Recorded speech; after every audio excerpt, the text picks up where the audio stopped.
Today, we talk about third-party delivery. More specifically, what your restaurant should be doing to get the most out of third-party delivery channels like Uber Eats and DoorDash. While third-party delivery is perceived as a dirty word by some in the restaurant space due to their high fees and lack of transparency around sharing customer data, they act as an important part of the restaurant ecosystem that isn't going away anytime soon. In 2024, the online food delivery market in the United States produced about $350 billion in sales, and this is projected to reach over $500 billion a year by 2027. Third-party delivery apps are already being used by over 50% of Americans to place orders from their favorite restaurants, so having an effective strategy to make the most of these platforms can literally make or break your business. So the good news is that in today's episodes, we are speaking with Jennifer Faren, who's VP of Marketing at Hopdoddy, and she is an expert in using third-party delivery to drive restaurant sales.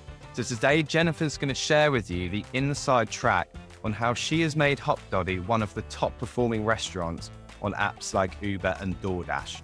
Now, on top of this, she's also going to share their approach to menu design, their super successful Burger of the Month strategy, and some of the emerging trends she sees in the beverage space. There's loads of hints and tips in here. You won't want to miss this one. I'm George Wetz. And I'm Matt Holy, and this is the Menu Mix. Ladies and gentlemen. This is the Menu Mix. Welcome to the Menu Mix. The Menu Mix. The Menu Mix. Conversations with thought leaders about the future. The future of hospitality. Trends. Perspectives. Now sit back, pour yourself a glass of something nice, and enjoy the episode. That's so tasty. Okay, so joining us today is Jennifer Faren, VP of Marketing at Hopdoddy Burger Bar. Jennifer has got over 20 years of experience leading food and beverage marketing teams at various places, including Kerry Group, Brinker, Snap Kitchen. And for the last 5 years, she's been absolutely pivotal in Hopdoddy's growth strategy to over 40 locations across the US. Now, for those of you who don't know, Hopdoddy is an Austin-based group, and we have been absolutely huge fans ever since we moved here a couple of years ago because their burgers are incredible, their margaritas are potent, and the vibes are sublime. So we're really thrilled to welcome you here today, Jennifer. Welcome to the show. Yeah, thanks for having me. Excited to be here.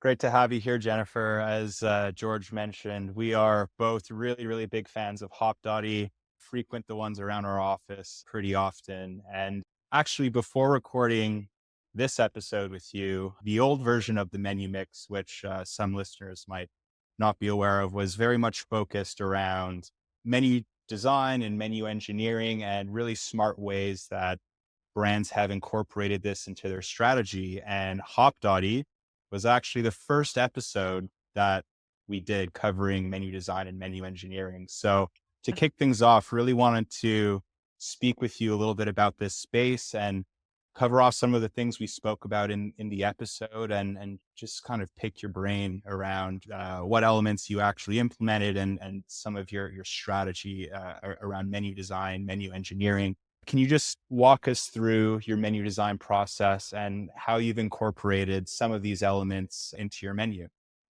Yeah, absolutely. And I know when we chatted, it was like you had an insight into my brain on some of those pieces. So we very much, as we think about the menu, we're typically thinking first, like what's on the menu, right? From an operational lens, what do we think the guest wants in terms of what's popular, what's trending for food?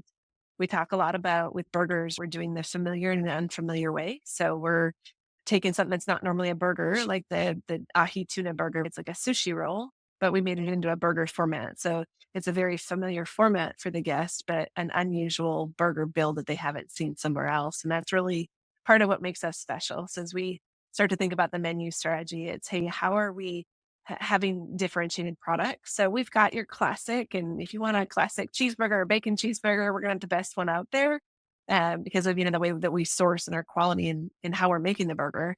But then we've got things like a Cadillac Wagyu that has truffle aioli on it and arugula and crispy onions. And then we've got our ahi tuna, or we've got a bison burger. And so we're trying to bring some of those strategies as well. So we think about a variety perspective in thinking about our menu categories. As we're burgers, fries, shakes, and in the bar, so we're not a very diverse menu, but we go pretty deep within those categories.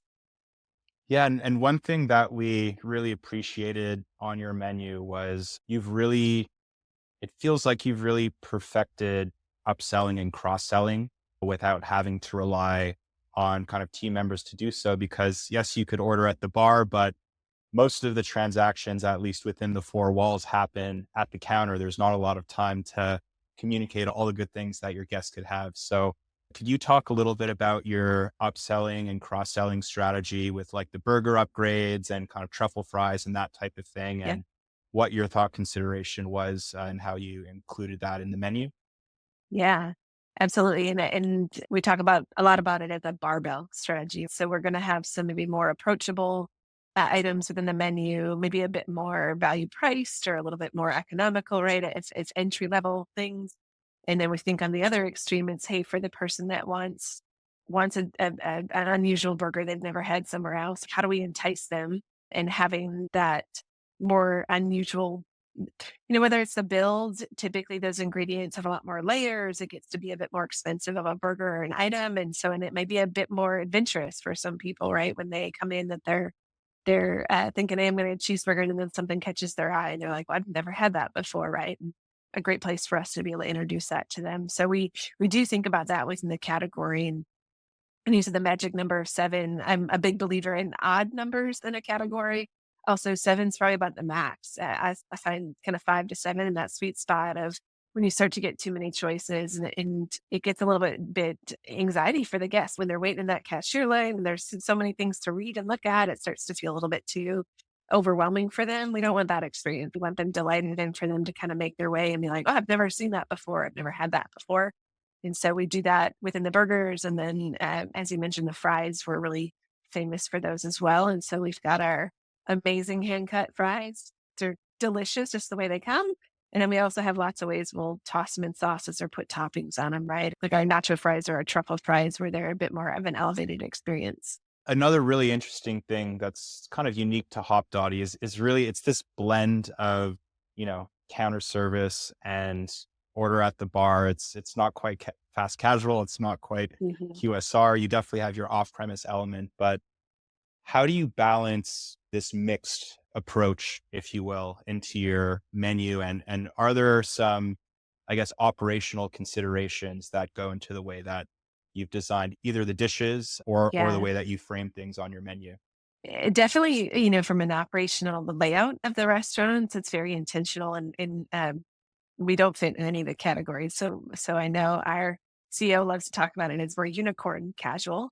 So I think, and when Hopdoddy started 14 years ago, it was, hey, there's this new thing, kind of like fast casual, but a lot of fast casuals, honestly, like a scoop and serve type approach, or it's some pre-made foods. And Hopdoddy isn't pre-make anything; we're making it to order. And so we kind of ride that line. And like you're saying, we like the advantages for the guest visit and the amount of time it takes from that ordering experience when it's queuing up at the cashier. And then after the cashier, we're going to give you full service. So it's a little bit more like casual dining at that point, right? If we can get you another beer from the bar. Like you said, if you're in the know and a Hopdoddy regular, if you sit at the bar, you get full service all the time.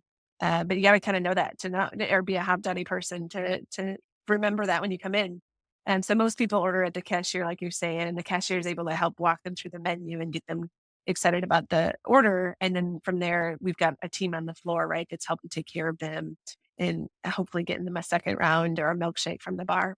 Yeah, that's one of the things I absolutely Yeah. love. I go straight for the bar Yeah. as soon Yeah. as I get If in, you especially if there's a yeah. line, and I'm like, Yeah. no, I'm just going to go to the Skip the bar. line. Yeah. Just skip it. Yeah. Yeah, just go straight in. Mhm. Because Yeah. as you say, and your bar stuff as well. I always have a really good interaction. Like they're very personable. They kind of chat to you. It feels like an experience, in and of itself, just being there. But you're getting that full service element to it, which I really, really like. One of the other things we really love is all of your burgers of the month. So every month you've got something new coming on the Yeah. menu, and they're really, really good. They're thing that it's always part of the consideration set for me.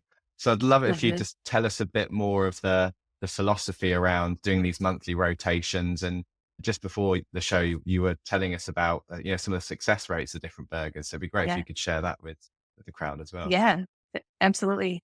So as we think, we've got 17 burgers in the menu. So we do have a lot of variety. As I said before, we're narrow in our categories, but really deep in those categories. But we also some of those burgers have been on the menu since day one, 14 years ago. So they're tried and true. But we love to watch what's going on with food in the world, and we get a lot of inspiration from all of us eating out in restaurants and experiencing new things. We take a lot of inspiration from what's going on social media, right? And I think that the TikTok age is and how that influences a lot of food trends. And so we monitor those channels. And then, we want something new and something adventurous for our guest base that wants to try something new every time they come in. So there's some folks that, nope, I'm getting the magic shroom every time, or like you're saying, the Lano Poblano, a secret menu treasure there. And they want that, and we're happy with that. We also have a good portion of guests that are like, yeah, I want something different, I want something new, and I want to see what you guys do next. Like, what can you burger? Taking something like a chicken parm and making it into a burger. And so that's what really inspires our burger of the month is, are there trending flavors? Are there really popular foods that don't normally come as a burger? Something between two buns. We talk a lot about that. And so every month we come up with something, and sometimes they do better than others. Sometimes we're maybe a bit too culinary forward with them, but we've had some really fun ones the last couple of months. It was called the Korean Soul. It was a fried chicken burger that had a gochujang pepper sauce on it, a slaw with pickled cucumbers. It was so good. The flavors and the textures together were such an experience. And that was a really fun one. That was this summer.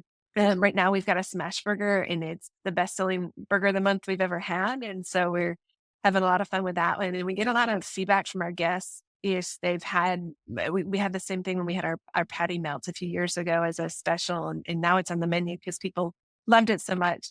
But it was, hey, it tastes so good. It's so much better, right, than everywhere else with just, again, our sourcing and how we're making our food. It can be the same thing you might see in another menu, but it's going to taste so much better. And so we're seeing that right now, and they're really loving the smash burger. So we'll see if that one sticks around or makes a comeback. Normally, if they're really popular, we'll bring them back in that rotation. And so if we're doing 12 burgers a year on this menu rotation, maybe 3 or 4 of them will be fan favorites that they just are, I wouldn't say demanding, but almost demanding, right? They're like, when is this one coming back? We want to have it again. And then maybe the other 6 to 8 or 9 of them are going to be something new and something that's caught our attention or that we're inspired by. You talked a lot about the inspiration there. I'm curious, Yeah. because it was really obvious when I go in there that trends and like recent emerging trends have already made their way onto the menu, like very short amount of time. How do you move so quickly? You're picking up trends on social media, you're having a monthly conversation. Like, how do you move so quickly, especially when those new burgers, I guess sometimes they've got new ingredients in them. You might have to get the supply chain in place to also be able to do. How does that work? Yeah. Yeah, I'd say probably 2 things. We've got amazing operators in our restaurants, and they are, they're always yes, and yes for sales and yes for delighting our guests. So we've got a great relationship amongst our teams and an ability to pull that off. And then similarly, probably from the supply chain, this is maybe one of those moments where I always talk about David or Goliath, right? In my past career, I've worked for some really big brands. There's a lot of advantages that come with that in terms of their scale and their awareness and their budgets. And so sometimes it's going to be Goliath, but sometimes it's also going to be David. And being the size that we are, we can be pretty nimble to doing things. We have a pretty big line in our kitchen. We have a lot of stuff again. And so there's a lot of combinations we can make. And then usually we're sourcing a couple of ingredients, but it's nice to be a bit smaller brand that can be nimble with those things and be able to react to stuff much quicker than some of the large brands can. Yeah, that makes a lot of sense. And that using that, being smaller than the big brands, using that for your advantage in the market and being agile. Another thing around supply chain is you talk about on the menu, your actual branded ingredients. So Vital Farm eggs, and Force of Nature meat on there. And that's a trend we have seen in more fine dining or local restaurant joints, but not so much a chains of your size. So could you talk us through why you made that decision to actually reveal who the end source was, and what kind of impact you think that has on customers? Yeah, there's and we probably could have a bunch more. And sometimes it's menu real estate, right? And y'all we're discussing some of that of trying to use every inch we can without it being overwhelming. And so on some of our digital platforms where we can be a bit more wordy, we have even more brands. We're sourcing the best product we can go find. And so some of the thought in some of those products is one, we want to be able to convey a quality point, right? And these brands and stand for something that matches our values. And so we find a great relationship with these partners, and we want to help give them exposure and get people introduced to them. And then we also, we like to tell a story, maybe a little bit of the Tillamook cheese or the Vital Farms eggs. When our guests go to the grocery store, typically these are the things they're going to see if you'd say on that top shelf. They're the highest priced ingredients. And so sometimes when they're starting to understand Hopdoddy is a premium experience and those brands are good illustrations of those proof points of like, hey, we're not buying a commodity source product, we're buying the best eggs, we're buying grass-fed pasture-raised meat, right, from force of nature. And so we're excited about these partnerships and what they're trying to do for the future of the world and food and the quality. And so we want to be able to leverage their brand recognition and then also give them exposure as well. Because a lot of people may not know some of these brands and they get to try it at a Hopdoddy. They get to try a regenerative grass-fed beef or bison patty on our menu. And then they see it when they go to HEB or wherever their favorite grocery store is, right? And then they're maybe more apt to want to buy that product as well. So it's really about a partnership with the brands. And like I said, we've got a whole host more of them that don't always make the menu, but we like to help tell their stories. We're really proud of sourcing in that way and our standards. Yeah, we've talked quite a bit on this show about different generational trends and Gen Z in particular, and their seeking out of transparency and authenticity. And I think that's one of the effects that I really see for you on the menu of saying who the end supplier is and them recognizing, oh, it's that brand I've seen in the grocery store. They're a premium. I know about that brand, therefore good brand association. Is that a general trend though that you've seen over the past few years, consumers wanting to understand more about, the sourcing and the transparency behind the ingredients for your brand? Absolutely. And I'd say even before Gen Z, I feel like millennials started some of that in the last decade where there was just a lot more for both fronts, as you're saying, a lot more need or want for transparency. And then they have an amazing ability for authenticity. So I feel like they can, I don't know if I'm supposed to say that word when we're on air, but they have a BS meter that is just unreal, right? And so I think we've started to watch them, and that's part of who Hopdoddy is. As a brand, we are very serious about some things, but we also don't take life too seriously. I always tell people, I'm like, we're selling burgers and beer, really good burgers and beer, and we're going to do something really well if we're going to do it. But not taking ourselves too seriously and being authentic to like, yeah, this is how we do it, and this is why we do it this way. I love that. And yeah, BS is definitely okay on this show. Yeah. Okay. Staying on track with kind of millennials and Gen Z, there's also another trend that seems to be driven by these generations, these demographics that you're doing some interesting things with. So a lot of the younger generation, they're drinking a lot less beer, and margaritas, big part of your mix. But as more and more Gen Z, especially, visit your restaurants, it's important to have more beverage mixes that cater to their preferences, where they're not drinking as much. So can you speak a little bit to some of the things you're doing, maybe around like milkshakes and dirty sodas, and just, delivering some fun options for those either sober curious or fully sober Yeah. demographic? Yeah, absolutely. I'd say our goal is we want you to have a great beverage experience in our restaurants that mirrors and hangs on par with our burgers and fries. And so, as you said, we do have very potent margaritas. So if that's your thing, for a burger joint, we've got one of the best margaritas out there, frozen margaritas. It's a recipe some of our founders made famous, and it's still that same recipe, right? And people love it. And so we've got a lot of those. We've got a lot of craft beer, but more recently we've been starting to play more with, hey, we've got a partnership with Coke, and so from a fountain soda perspective, we've got some premium lemonades and kind of that area, which I feel like is a lot of brands do those things.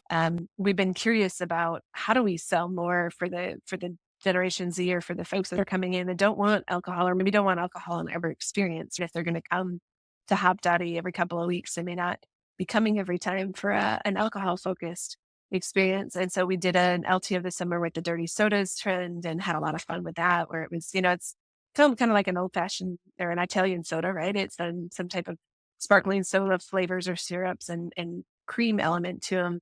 They feel very indulgent. They feel very fun. It's not something people, can just go buy at a gas station or C store on their way home. So a bit more craft and experiential there. And we're going to play with that a lot more coming up next year in Q1. We've got a lot of work going right now into those mocktail type of options that we think our guests would like, where again, you may either be sober curious, or just, not want to have a beer or margarita on every visit. And we sure don't want to sell you water. You want to get something in your hands that is unique to Hopdoddy and that helps build that experience. Yeah, it definitely makes sense. I mean, as good as the margaritas are, you're It, absolutely right. Sometimes, go on a Tuesday or something and you want to stay fresh for the rest of the week. So you still yeah. want to enjoy the burger, but you want some interesting flavors on the beverage side too. So really excited to see what you come up with there.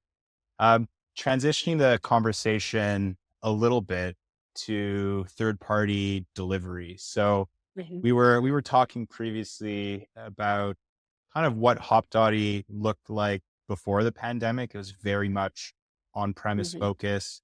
Obviously, big pivot happened with the pandemic. And you mentioned that third-party delivery coming out of the pandemic was a big part of your strategy, but remains a really focal point in your off-premise strategy and your sales mix. There are some operators out there who think it's a necessary evil, but don't necessarily have the best things to say about third-party delivery. Mhm. But from the sounds of it, your relationship with them is a really good one, is a really strong one. Mhm. So could you speak to your third-party delivery relationship and strategy and how it's been kind of great for Hopdoddy?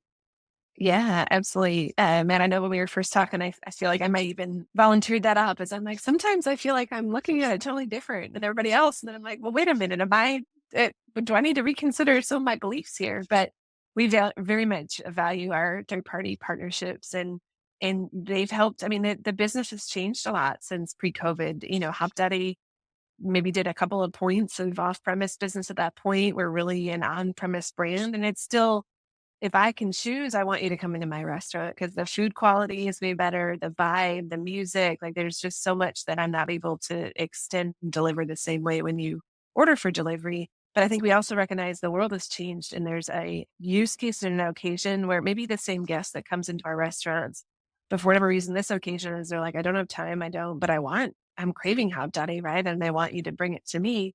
Um, is probably one segment that we see there. And then we see some guess, that's just how they eat out now. They don't really go out to restaurants as much as they used to, and this serves that void when they're not wanting to cook or pick up meals from grocery or somewhere else. I think we've seen so much of the prepared foods world evolve as well, eating into restaurants. But coming out of the pandemic and certainly during the pandemic, a lot of delivery volume and a lot of our guests wanting to transact with us in that way.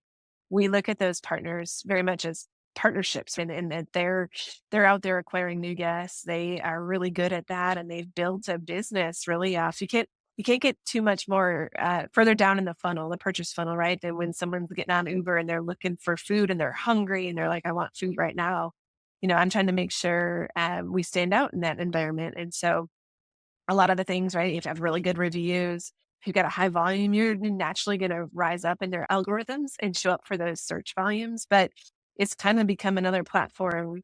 Like in my mind, I compare the media spend against our Google search. And if someone's actively looking for food or they're searching for burgers or maybe fried chicken or one of the categories they might not think about us, how do I make sure I'm above the fold or above the top 10? I'm in that first part of the pack that they're looking at because I know if I can get them to see pictures of my food, I'm probably going to win that order, right? And so I just want to make sure. Typically, our organic rankings get us a lot of volume from that. We do really well on those platforms, but I think it's also become a big part of our media mix that these, both Uber and DoorDash are big too. We also have great relationships with Favor here locally in Grubhub, but they've they've got a captive audience and they have monetized those eyeballs. And so sometimes I see a lot of rhetoric out in the industry of, oh, it's necessary evil and they're ruining our business. And I don't look at it that way, right? I think these guests tend to be our least price sensitive. And so we're able to bake in the commission piece and the piece that, Uber takes from that pie in the total scheme of what the guest is willing to pay for that experience. And so I don't make any less on these orders than I make in my restaurant. Do I want you in my restaurant? Absolutely. But if I'm not going to wheel a win, or for whatever reason that occasion is an off-premise visit, I don't want to give up on it, right? It's a huge marketplace now of volume that's happening that we want to win, and we want to get sales, and we want to be able to service what our guests, if they're looking for burgers or they're looking for us, or if they've never heard of us and they're just looking for burgers and they stumble across us. It's a good way for us to introduce ourselves to people. And so we look at the brand, the platforms, and I think if you structure your business model the right way, you can absolutely be just as profitable on these platforms. And it's a pretty low media investment platform to be able to drive sales and volume and traffic. And end of the day, but it's my job, right? I got to grow sales for this brand and keep really introducing new people and building brand fans. And so I see them as an important part of both my marketing mix on the media side, but also just in our go-to-market strategy in terms of our channels. It's taken one restaurant and kind of ballooned out our reach a bit more. That is a very compelling rebuttal against people who aren't so positive about third-party delivery, the exact way you've just said it. And before this, we were thinking of a corollary as well, like knowing a bit about your thinking here. And it's a bit like on Amazon, where they're a shop window, where there are brands that maybe previously I went to where I might have gone direct, but because I'm there and I'm ready to buy, either they're in the conversation as an option for the product I'm looking for, whereas they might not have been before. Yeah. Or secondly, it's an opportunity to acquire new customers to experience your brand for the first time. Yeah. And the interesting kind of philosophical question it raises, I was at a show last week and someone said, you've got to remember these aren't your customers necessarily when they first came in. They were Uber's customers or they were DoorDash's customers, and they're directing them to you. So my question is, like, philosophically, how do you think about what is the customer in this relationship? Yeah. How do you think about individual customers that are exploring both channels? And talk us through a bit about your philosophy around that. Yeah, I believe it Georgia's both. There's absolutely people that are on Uber transacting with Hopdoddy that have never heard of Hopdoddy, and it is our method of acquiring a new guest or getting them to try us for the first time. And then I believe we have people that have been to a Hopdoddy, but orders through an Uber platform, right? And I think that's where the pinch point and the rub always seems to be with different operators. And we've done a lot of guest research and just asking them, hey, when they're thinking about it, if they think I'm hungry for Hopdoddy, they'll tend to probably come to our website or come to our restaurant first. If they think I'm hungry, I need food and I want delivery, they tend to want to go to the delivery partners first. Like, I know I'm going to get a delivery occasion. I don't know what I want to eat yet. It's kind of like we used to have the mental selection set in your head. And I feel like you text back and forth with my husband. And I'm like, hey, what do you want for dinner? Right? It's like, hey, I'm going to get on there and then I'm going to figure it out what I want for dinner. And so I don't believe those guests were my guests to begin with, that they just stole my transaction. It was, hey, they were hungry. They went to Uber to find something, and then maybe they found me and they knew about me before, but I'm not sure I would have been part of that selection set because I wasn't top of mind when they first thought I was hungry. It wasn't, I'm hungry for Hopdoddy. It's, I'm hungry, I need delivery. Oh, let's get Hopdoddy, right? And so I think there's probably both guests on there. And if you call it renting those guests, there's probably some on there that are Hopdoddy guests, and there's some guests that I'm renting, and I'm able to, like you say, like an Amazon transaction. They're there, and they're loyal to those platforms. We've also learned and done a lot of research on, hey, you pay more, you usually have a more limited menu. Like, why don't you come to me to order? Why are you going there to order? And, most of the time it is as I think about a platform, because I'm thinking about an occasion I want delivery, and I think about that first, and then I start finding my way. And then the other big reason was really, hey, if I've got a problem, I mean, that's what these businesses are there for. They are really good at the logistics. They're really good at the driver networks, and they're really good at customer service if something goes wrong. They're like, hey, if I've got a problem, I am text chatting with, whether it's a bot or the platform or something, but someone's taking care of me immediately. If I've got a problem and I've ordered through Hopdoddy's delivery, it may not be quite as fast, unfortunately. And I wish we were, but our core business is making burgers and serving the guests in our restaurant. And so I don't have and maybe again, being a small brand, I don't have a big team that's on like a customer service role, kind of chat batting you back and forth, helping take care of your experience. And so we found that Uber and DoorDash and the like, they've really built a business. That's their business is, hey, if we mess something up, we want to be able to take care of the guest and make it right.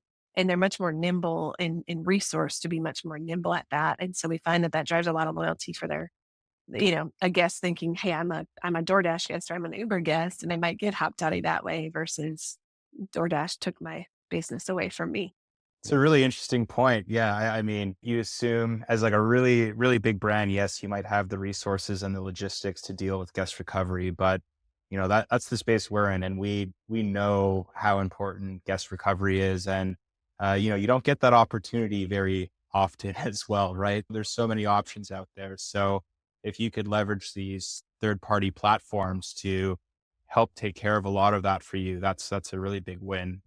Yeah, what you said about the choice drivers, I think it's really interesting. I mean, restaurants, it's really similar to like choosing a show on Netflix or something. Like you sit down, like I want to watch a show or I Mhm. want to watch a movie, like the time commitment that you're Yeah. kind of willing to give, even though you might go way over that sometime. But with restaurants, it's the same thing. You want to eat now, you don't want to cook, you want something delivered, and then you kind of just let the options surface to you and see what looks good. And yeah, you might have a few in mind. And if there's a handful of brands that you're loyal to and they're one of the top options in the app, then boom, you're going to go order with them. So just really interesting the way that you think about that. Previously, though, you mentioned that you've seen some really good success in kind of leveraging some of the marketing strategies and marketing spend within these third-party platforms.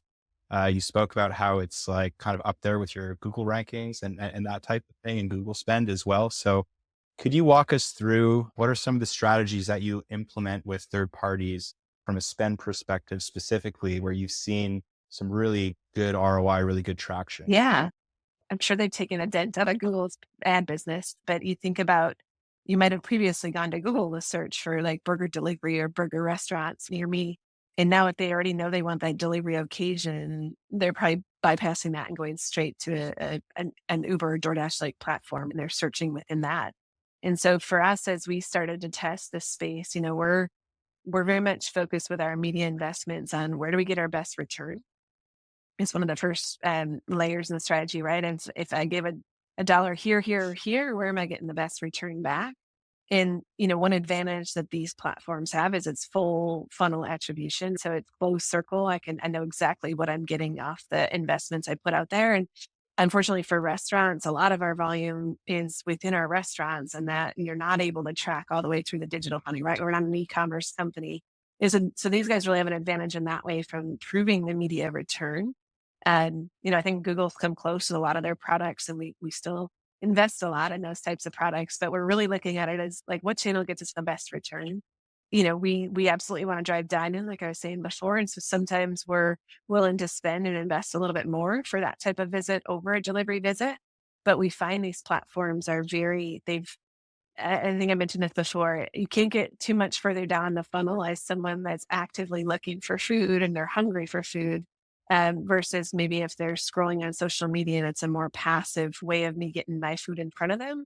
They're not at the moment trying to find food. They may remember me the next day or two, or I made them really hungry, that craving kicked in, and they're like, oh, we got to go to Hopdoddy. But when you're on a delivery platform looking for food, I find it's probably as low as you can get. And so jumping in front of those eyeballs tends to be more efficient in that way, because you're if you say fishing with an audience that is already looking to purchase versus advertising to someone that is trying to catch up on their feed or their stories or something. And so we look at these platforms, and a lot of the spend we do on them, there's kind of two categories I'd put most of it in.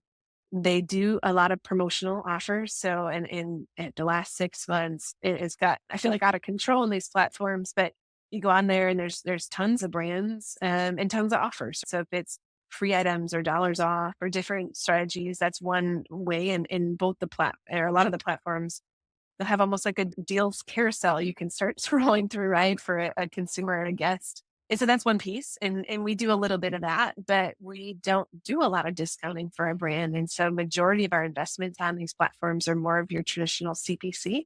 So it's just bidding on those search terms and being able to get the top of those lists. And then we know if we can get there, both our, reviews and our the pictures of our food and just the offering we have, that we're probably going to win that visit. So it's hey, how do we make sure that we're getting to the top? They've gotten a lot smarter too with their products in the sense of, we can customize what picture shows up now, depending on what you searched as our head or our, profile picture on the app. They know that has become a revenue stream for them. But for our perspective, a lot of the investments around the CPC. And so I literally do compare it to, like, what do I spend on Google to get a conversion, or what do I spend on these platforms? It makes so much sense knowing your brand so well, because we've talked a lot recently about value in the market, and value doesn't mean cheap. Yeah. It doesn't just mean promotions. It's the quality you get for the price you pay. And I think like one of the reasons I love your brand is because that equation is just spot on. Yeah. Like you get something really good quality for a really decent price, and it's executed as well over and over again. So yeah, it sounds like your strategy to focus more on being at the top of the results so people can assess your value.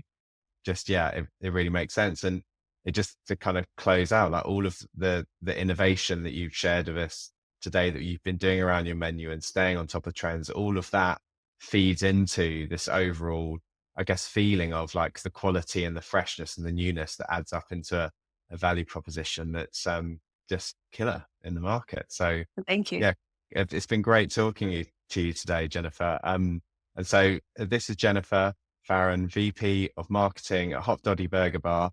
And you can actually learn a bit more about Hopdoddy. You can follow them on the socials with @Hopdoddy for Instagram and X, and then @Hopdoddy Burger Bar if you want to use TikTok. And Jennifer's also on LinkedIn, so check out all of her updates on there. So Jennifer, thank you so much for this conversation. It's been an absolute pleasure having you on the show today. Absolutely. Thank you guys. We'll see you in Hopdoddy soon. Thank you so much for tuning into this episode of The Menu Mix. If you liked this episode or found it insightful, please like and subscribe. If you're listening on Apple Music or Spotify, please follow and leave us 5 stars. It all goes a really long way towards helping the channel out. Tune in next week for another very exciting episode where we will be featuring Wade Allen, president of Costa Vida Mexican Grill. If you want to get in touch with any questions, feedback, or suggestions for future guests to feature on the show, please reach out at info@menumixpod.com. We'll see you next week.